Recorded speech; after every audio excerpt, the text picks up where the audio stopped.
Assalamualaikum warahmatullahi wabarakatuh.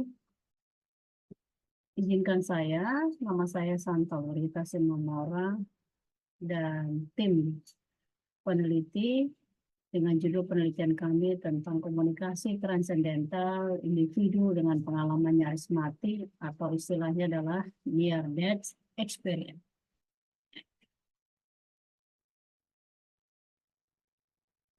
Hasil penelitian ini sebagai salah satu penelitian internal Puslit Universitas Mercu Buana dengan skema kerjasama dalam negeri, di mana anggotanya yang internal ada atas nama Diki Andika, kemudian M. Gunawan, dan kemudian apa namanya anggota dari PT lain atas nama Ibu Dr. Eli.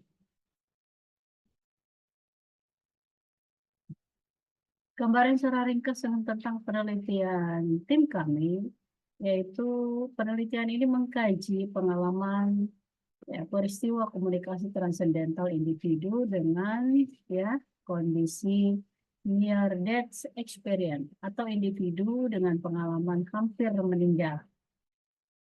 Hal ini merupakan satu fenomena yang masih belum memiliki definisi konkret menurut para ahli dan mekanisme yang jelas, seolah sebuah misteri karena fenomena ini tidak tertangkap oleh panca indera kita, atau dengan kata lain tidak tertangkap secara kasat mata oleh individu lain.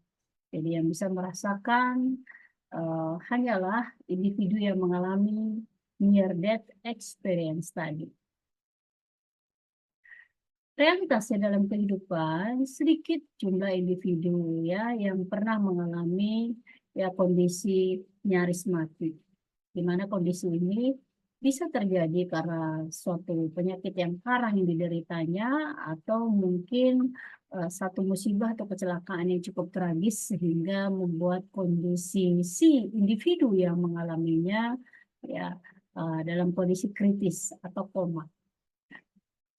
Fenomena near death experience masuk kategori peristiwa unik dan langka. Mengapa? Karena peristiwa ini tadi adalah satu peristiwa yang tidak tampak oleh mata orang lain. Jumlah penelitian pun terkait tentang fenomena ini dari perspektif komunikasi transendental tergolong masih sedikit di Indonesia.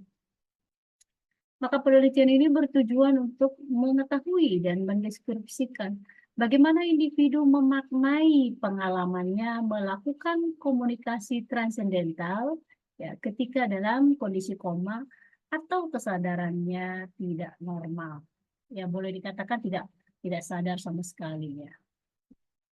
Nah, kita ketahui setiap insan yang diciptakan oleh Allah Subhanahu wa Ta'ala pada akhirnya akan mengalami kematian. Waktunya kapan? Wallahu a'lam bishawab. Kalau merujuk kepada surat Yunus ayat 49 terkait dengan kematian, tidak ada yang bisa menunda dan juga tidak ada yang bisa mempercepat. Kematian itu akan datang, akan menjemput setiap makhluk yang bernyawa. Dalam konteks penelitian yang dimaksud adalah makhluk individu atau manusia, seperti itu. Selain surat tadi pun ada di dalam Al-Quran surat Al-Imran ayat 185 yang mengatakan bahwa setiap yang bernyawa itu pasti akan mengalami kematian. Bagi manusia, kematian merupakan salah satu misteri yang cukup katakanlah cukup sulit terpecahkan hingga kapanpun. Karena kematian itu hanya yang menciptakan kita yang tahu. Tak satu pun dari penelitian sebelumnya yang dapat memberikan bukti konkret mengenai apa sih yang menunggu manusia setelah kematian dan apa yang terjadi kepada kesadaran manusia ketika ajal telah menjemput. Ini hasil penelitian Az-Zahra di tahun 2017. Seperti itu. Hanya keyakinan kita kepada Sang Pencipta bahwa kematian itu pasti akan dialami oleh setiap manusia yang bernyawa. Nah, dalam kehidupan ini kematian itu sebagai akhir dari segala bentuk kehidupan di bumi, di dunia ini. Namun ada segelintir orang atau beberapa orang yang pernah merasakan cukup dekat dengan kematian tersebut. Ya, fenomena ini yang mana tadi kita sampaikan bahwa masih sedikit orang yang mengalami hal ini.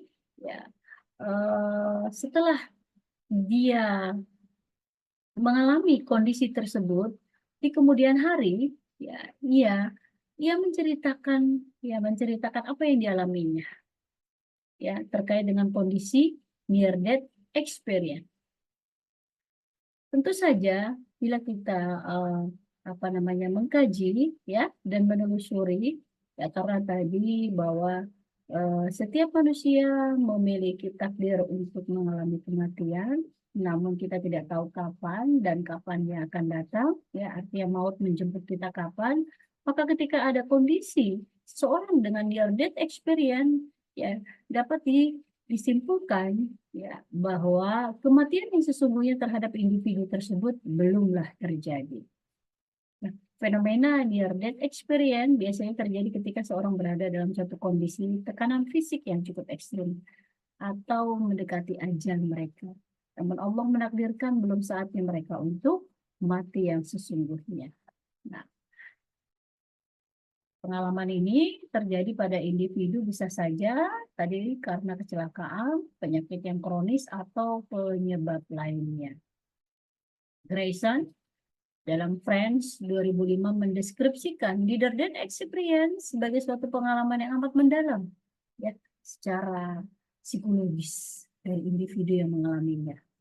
Elemen-elemen yang bersifat transendental dan mistis, di mana biasa dialami oleh individu yang pada saat itu mengalami kondisi koma tadi, dekat dengan kematian, atau dalam kondisi situasi yang berbahaya, ya, menguras fisik dan emosi.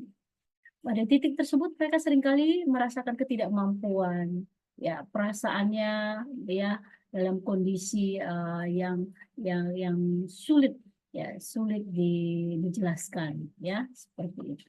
Nah, di sini terlihat hubungan sesuatu yang bersifat ketuhanan. Ketika seseorang dalam kondisi koma, ya, ia berkomunikasi dengan sesuatu yang goib. Ya, inilah yang disebut dengan istilah komunikasi transendental. Ya, dari hasil wawancara mendalam terhadap subjek penelitian, ya, mereka mengatakan bahwa, ya, umumnya ketika mereka dalam kondisi near death experience, ya, meminta pertolongan kepada yang menciptakan. Jadi komunikasi transendental bisa dikatakan adalah komunikasi individu dengan penciptanya, ya, dipahami sebagai proses komunikasi yang terjadi, ya, dengan sesuatu yang bersifat goib. Nah, dalam konteks ini adalah dengan sang pencipta. Nah, komunikasi transendental ini tidak dapat dirasakan oleh orang lain, ya, selain individu yang melakukan komunikasi tersebut. Orang lain baru bisa mungkin mencoba memahaminya atas penjelasan-penjelasan yang disampaikan oleh individu yang mengalaminya. Maka dalam konteks penelitian ini, fokus mengkaji pengalaman individu yang pernah mengalami kondisi koma, tidak sadar diri. Ya, hal ini merupakan sesuatu yang rumit untuk dipahami. Oleh karena itu, penggalian pengalaman, ya, agar tergali pengalaman itu secara mendalam dan jelas, itu dilakukan dengan wawancara mendalam kepada orang-orang yang pernah mengalami hal tersebut, dan kemudian yang rela mau berbagi cerita atas pengalaman yang pernah dialaminya kepada individu lain. Maka ada beberapa teori dan konsep yang digunakan oleh tim peneliti dalam menggali pengalaman individu lain tadi terkait dengan near death experience, di mana terjadi komunikasi transendental antara individu yang mengalami NDE tadi dengan sesuatu yang goib tadi. Ada teori stimulus respon yang digunakan, di mana prinsipnya pada dasarnya stimulus respon ini merupakan suatu prinsip belajar yang sederhana, ya, di mana efek merupakan reaksi terhadap stimulus tertentu. Nah, dikisahkan, ya, bahwa seseorang dapat mengharapkan atau memperkirakan suatu kaitan erat antara pesan-pesan dan reaksi penerima. Nah, dalam konteks ini, pesan-pesan yang disampaikan individu adalah pesan-pesan yang disampaikan kepada sesuatu yang gaib tadi, yaitu kepada yang menciptakan, ya, di mana meminta pertolongan untuk lepas dari kondisi yang menghimpitnya pada saat kondisi NDE. Ya. Maka cocok sekali ya fenomenologi digunakan sebagai teori ya, sebagai salah satu teori untuk menggali pengalaman ini. Kita pahami bahwa fenomenologi itu selain dia menjadi sebuah teori, dia pun menjadi metode penelitian. Maka dalam konteks saat ini, ya fenomenologi digunakan sebagai teori. Pandangan yang digunakan adalah dari pandangan dari Suits, ya, dikutip dalam Mulyana, ya, di mana dikatakan bahwa makna rangsangan yang dicari dan ditafsirkan oleh aktor atau individu secara khas merujuk kepada motif aktor lainnya. Suits menggolongkan motif-motif tersebut menjadi dua, yaitu motif untuk in order dan motif motif karena atau because motif. Dalam penelitian ini, ya, yang relevan dengan penelitian ini adalah because motif. Ya. Menarik memang menelusuri makna komunikasi transendental pada individu dengan pengalaman near-death experience, ya, di mana kita dapat menggali motif apa yang muncul pada individu, pesan-pesan apa yang disampaikan ketika ia dalam kondisi NDA, ya. Maka subjek penelitian melalui wawancara mendalam dapat mendeskripsikan pengalaman tersebut, ya. Mendeskripsikan pengalaman tersebut. Tentu saja peneliti di sini harus menggunakan pendekatan-pendekatan yang sedemikian rupa untuk menstimuli ya individu yang mengalami near death experience tadi secara gamblang menceritakan atas pengalaman yang telah dialaminya. Selain stimulus respon fenomenologi, dalam penelitian ini, ya peneliti menggunakan konsep komunikasi transendental karena memang yang mau dilihat adalah bagaimana komunikasi transendental individu yang mengalami near death experience. Seperti tadi disampaikan, pesan-pesan apa yang disampaikan oleh individu yang mengalami NDE tadi kepada sesuatu yang gaib yang disampaikan tadi dalam konteks ini adalah sang pencipta. Seperti itu. Ya, ini komunikasi transendental adalah bagian dari disiplin ilmu komunikasi.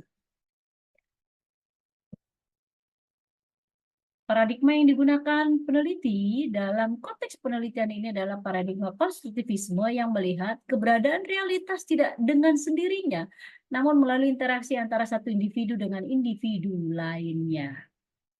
Ya, peneliti menggunakan ya metode fenomenologi dengan tiga subjek penelitian. Melalui metode fenomenologi, peneliti mengumpulkan data ya yang prioritasnya adalah diperoleh melalui wawancara mendalam kepada tiga subjek penelitian tadi yang pernah merasakan pengalaman kondisi nyaris mati. Hasil penelitian tentu saja diharapkan dapat menggambarkan pengalaman komunikasi transendental individu kepada sang pencipta saat mengalami kondisi nyaris mati, di mana gambaran pengalaman ini menjadi pelajaran bagi siapapun bahwa kematian itu pasti akan datang menjemput setiap individu, setiap insan, oleh karenanya agar lebih mempersiapkan diri dengan amal ibadah yang terbaik.